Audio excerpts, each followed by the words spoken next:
గూడూరు నియోజకవర్గ సమన్వయకర్త, స్థానిక సంస్థల ఎమ్మెల్సీ మేరిగ మురళీధర్ పిలుపు మేరకు తిరుపతి జిల్లా చిట్టమూరు మండల వైసీపీ కన్వీనర్ సన్నారెడ్డి శ్రీనివాసులరెడ్డి సూచనలతో మండలంలో వైఎస్ఆర్ కాంగ్రెస్ పార్టీ 15వ ఆవిర్భావ దినోత్సవ వేడుకలు ఘనంగా జరిపారు. ముందుగా కొత్తగుంట సెంటర్లో డాక్టర్ వైఎస్ రాజశేఖర రెడ్డి విగ్రహం వద్ద ఏర్పాటు చేసిన కార్యక్రమంలో మండల నాయకులు పాల్గొని వైఎస్ఆర్ విగ్రహానికి పూలమాలలు వేసి నివాళులర్పించి తర్వాత కేక్ కట్ చేసి పంచిపెట్టారు.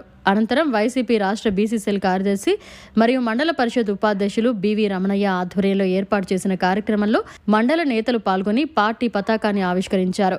ఈ కార్యక్రమంలో నియోజకవర్గ యువత అధ్యక్షులు మాచిరెడ్డి సుధీర్ రెడ్డి, నియోజకవర్గ కల్చరల్ వింగ్ అధ్యక్షులు వాకాటి అశ్విన్ రెడ్డి, నియోజకవర్గ social media convenor Duvvuru Lokesh Reddy తదితరులు పాల్గొన్నారు.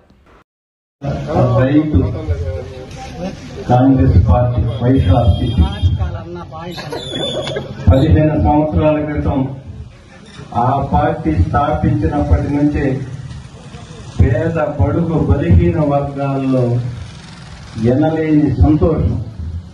మనల్ని కాపాడే నాయకుడు పుట్టాడుగా, వస్తున్నాడు, పార్టీ పుట్టింది మన కోసమని ఆ రోజే ప్రజలు నిర్ణయించుకున్న దినం అది.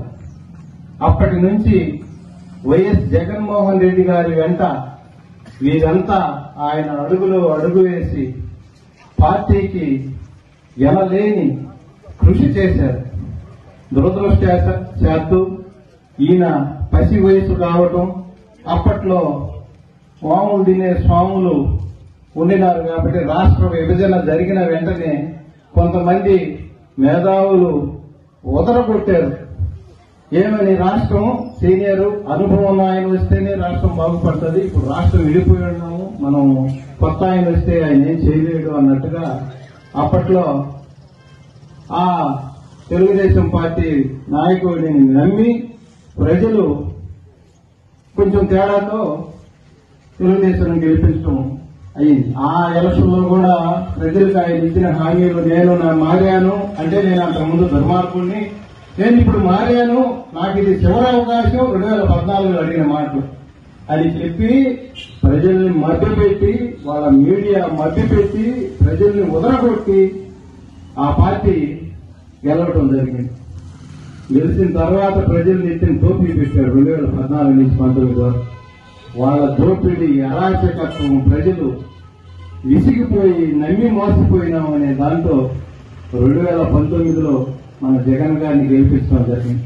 మన ప్రభుత్వంలో పేద బడుగు బలికైన ఎస్సీ, ఎస్టీ, బీసీ పార్టీలకు అతీతంగా జగన్మోహన్ రెడ్డి గారు అందరికీ సహాయం చేయమన్నారు. ఆయనే స్వయంగా వాళ్ళ మనసులు మారుతాయి, మీరందరూ మీరు చేయండి అని అధికారులను నిర్దేశించి, నాయకులు కూడా మేము అందరూ కూడా సహకరించాం. వాళ్ళు కరుడు పెట్టిన మనసులు మారవు, అది జగన్మోహన్ రెడ్డికి తెలియదు. వాళ్ళు ఒక్కొక్కరు, కొన్ని కుటుంబాలు ఆర్థికంగా లబ్ధి చేకూరి దాంతో నిలదొక్కున్న వాళ్ళు కూడా ఉన్నారు. నిలదొక్కున్న ఫ్యామిలీస్ ఎన్నో ఉన్నాయి, కానీ చేసిన సహాయాన్ని మర్చిపోయినారు వాళ్ళు. అప్పుడు వాళ్ళు మర్చిపోయింది చాలా మంది ఎస్సీ, ఎస్టీ, బీసీలు ఆయన ఇచ్చిన ఆర్థిక సహాయంతో వాళ్ళ కుటుంబాలను పోషించుకోగలగటం, బిడ్డల్ని చదివించుకోగలగటం, మంచి చదువులు చదవగలగటం, ఇవన్నీ జరిగి కొంచెం చేయూత ఆర్థికంగా అభివృద్ధి చెందే మార్గాన పయనిస్తా ఉన్నారు. సైమల్టేనియస్ గా అదేవిధంగా వ్యాపారస్తులు కూడా, చిన్న చిన్న వ్యాపారస్తులు కూడా వ్యాపారాలు బాగా జరుగుతుంది. అంటే ప్రజల మధ్య మన ఆర్థికంగా ఈ ఆయన ఇచ్చే రుణ సహాయం ఎన్ని విధాల అందరికీ మేలు చేకూరుస్తా, ఒక్కొక్కరు చిన్నగా మెట్టుగా ఆర్థికంగా బలపడుతున్న సమయంలో మళ్ళా ఎలక్షన్ రావటం, వాళ్ళ మీడియా మనల్ని ఎన్నో విధాలుగా అయిపోయింది, రాష్ట్రం అయిపోయింది, శ్రీలంకతో ఒకటి అయిపోయింది, ఇది నాశనం అయిపోయింది, బతికిరాదు అన్న విధంగా వాళ్ళ మీడియా ద్వారా చెప్పించి ప్రజల్ని, మనసుల్ని డైవర్షన్ చేసి ఆయన ఇచ్చేదే కాదు అట్టన్నవాడు నేను ఇస్తాను అదేతో ఒకటి అనకూడదు, కానీ జగన్ కంటే నేను ఎక్కువ ఇస్తాను, మీ ఇంట్లో ఎంతమంది పిల్లలుంటే అంతమందికి ఇస్తాను అని చెప్పి ఈ ఆశావహులు పేదలు కొంతమంది వాళ్ళ మైండ్స్ మార్చి లోకల్ గా చాలా మంది మోసపోయి ఓట్లేస్తే గెలిచి ఇప్పుడు 10 నెలలు కావస్తుంటే ఒక్క బిడ్డకి కూడా సహాయం లేదు. ఏదో అప్పుడు వస్తున్న డబ్బులతో ఇక్కడ కాకుండా కాన్వెంట్ స్కూల్లో ఆర్థిక సహాయంతో వాళ్ళు బిడ్డలు చదివించుకుంటున్నారు. కాలేజీల్లో ఇప్పుడు పిల్లల్ని ఫీజు రీఎంబర్స్మెంట్ రాలేదని మీరు ఇళ్లకెళ్ళని తరివేస్తున్నారు, డబ్బు కట్టలేదని. తల్లిదండ్రులు బాధలు పడుతున్నారు. చెప్తాం కదయ్యా, మోసపోతాం కదయ్యా, బిడ్డలు కాలేజీలో తరివేస్తున్నారంటే పట్టించుకున్న నాదుడు లేదు. యువతకి మోసం చేశారు. మీకు 3,000 ఇస్తామన్నారు. ఇది నిరుద్యోగులు ఉన్న వాళ్ళకి నెలకు 3,000 ఇస్తామన్నారు. ఒక పైసాలే, ఒక ఊసులే. 16-18 కాలేజీలు ఆయన మన వైద్య కాలేజీలు జగనన్న గారు తెస్తే కేంద్రంతో పోరాడి ఆ కాలేజీలు ఇప్పుడు ప్రైవేట్ పనులు చేసేదానికి చూస్తున్నాడు. ప్రైవేట్ వ్యక్తులకు ఆ కాలేజీలు కట్టబడేదానికి చూస్తున్నారు. గవర్నమెంట్ కాలేజీల్లో చదువుకునే బిడ్డలకి ప్రైవేట్ కాలేజీలో చదవాలంటే ఆ చదువులు మన పేద బడుగు బలహీన వర్గానికి సాధ్యమా?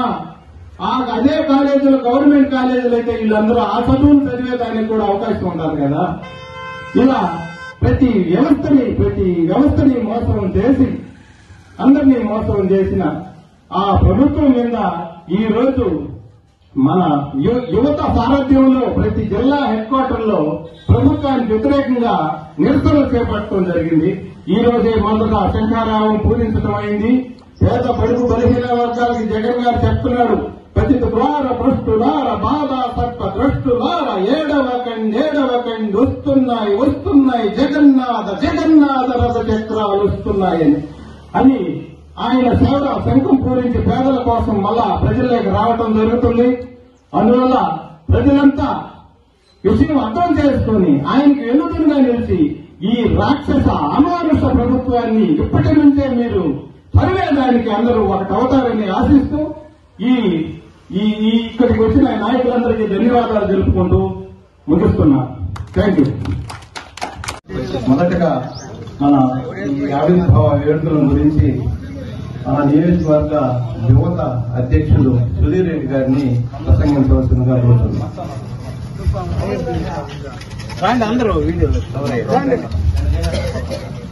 ఈరోజు పార్టీ ఆవిర్భావ సందర్భంగా చిత్తమూరు హెడ్ క్వార్టర్ ప్రాంతం బీవన్న గారి ఆధ్వర్యంలో 15వ